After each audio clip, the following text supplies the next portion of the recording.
বিসমিল্লাহির রহমানির রহিম। সংগ্রামী সকল ফেসবুক ভাই বোন বন্ধু, বাংলাদেশের বাইরে এই ভিডিওটি যারা দেখবেন, আমার পক্ষ থেকে জানাই সংগ্রামী সালাম। আসসালামু আলাইকুম। সংগ্রামী উপস্থিতি, আমার মোবাইল স্ক্রিনে দেখতে পাচ্ছেন, এটা একটি ইন্দোনেশিয়ার চিত্র। নাউজুবিল্লাহ, নাউজুবিল্লাহ, আস্তাগফিরুল্লাহ। আল্লাহ পাক যে দৃশ্য আমাদের চোখের সামনে দেখাচ্ছে, এটা আমি মনে করি আল্লাহ পাকের দেওয়া একটি গজব। কারণ আমার জন্মের পরে, দুনিয়া সৃষ্টি হওয়ার পর থেকে এই বিষয়টি ধারাবাহিকভাবে অব্যাহত রেখেছে।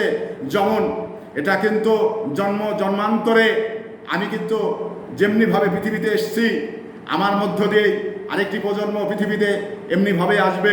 এটা কিন্তু ধারাবাহিক প্রক্রিয়া, পৃথিবীর শুরু থেকে শেষ পর্যন্ত একই প্রক্রিয়ায় অব্যাহত থাকবে। কিন্তু আজকে আমি এটা কি দেখছি, সারা বিশ্বে এই ভিডিওটি একেবারে ভাইরাল। সারা বিশ্বে এই ভিডিওটা নিয়ে তোলপাড় শুরু হয়ে গেছে। এটা কোন দৃশ্য?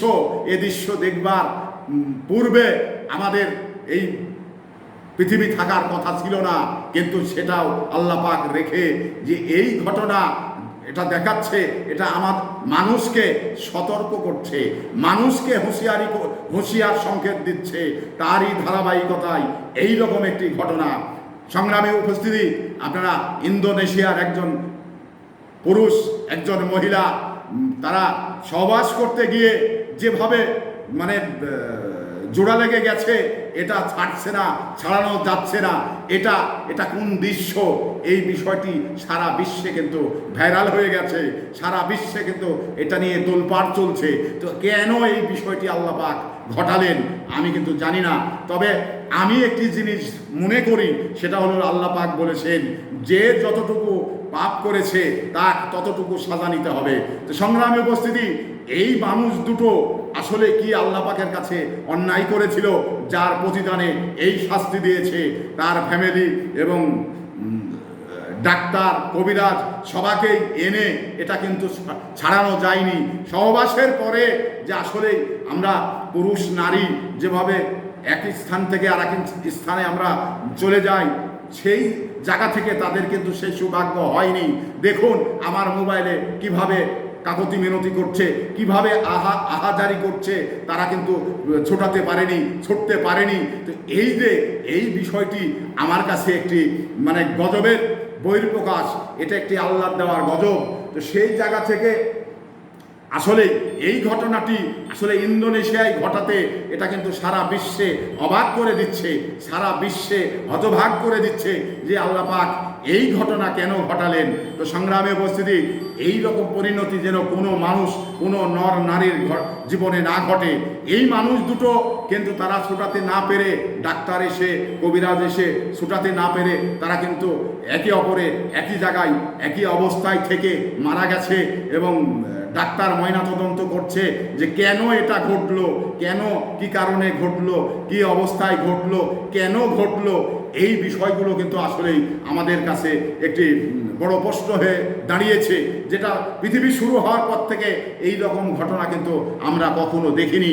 আমাদের পরের প্রজন্ম যারা ছিল তারাও কিন্তু দেখেনি, আগামী প্রজন্ম দেখবে কিনা সেটা পরের বিষয়। কিন্তু বর্তমান প্রজন্মের এই বিষয়গুলো দেখে একেবারে হতভাগ হয়ে গেছে, একেবারে আতঙ্কিত হয়ে গেছে যে আল্লাহ পাক এই দুটা মানুষের জীবনে এই ঘটনা ঘটেছে, যদি এটা আর কারো জীবনে ঘটনা ঘটে তাহলে কিন্তু এটা বেঁচে থাকার চা আগেই মরে যাওয়া অনেক ভালো। তো সংগ্রামী উপস্থিতি, এই ঘটনাটি আমার মোবাইল স্ক্রিনে দেখতে পাচ্ছেন, সারা বিশ্বে কিন্তু আলোচিত। তো সংগ্রামী উপস্থিতি, আমি আপনাদের কাছে কখনো কোনো দিন আমার ভিডিও শেয়ার করতে বলি না, তবে আমি আজকে আপনাদের কাছে অনুরোধ করছি, আমি আপনাদের কাছে আহ্বান রাখছি, এই ভিডিওটি ছড়িয়ে দিবেন, এই ভিডিওটি শেয়ার করে দিবেন। যেহেতু সারা বাংলাদেশের লোক, সারা বিশ্বের লোক এটা কিন্তু দেখবে, এটা দেখার প্রয়োজন আছে, এটা দেখার থেকে শিক্ষার নেওয়ার প্রয়োজন আছে। তো সেই ধারাবাহিকতায় আমি কিন্তু আপনাদের কাছে অনুরোধ করছি, আপনারা এই ভিডিওটি একটু দয়া করে সারা বিশ্বে ছড়িয়ে দিবেন, যেন সারা বিশ্বের মানুষ এই বিষয়টি দেখে। তো সংগ্রামী উপস্থিতি, এই বিষয়টি, এই ঘটনাটি আর কারো জীবনে যেন না ঘটে।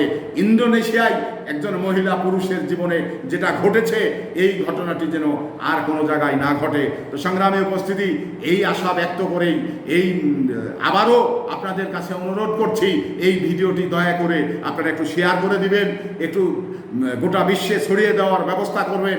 এই আশা ব্যক্ত করেই বিদায় নিচ্ছি। আসসালামু আলাইকুম ওয়া রাহমাতুল্লাহ।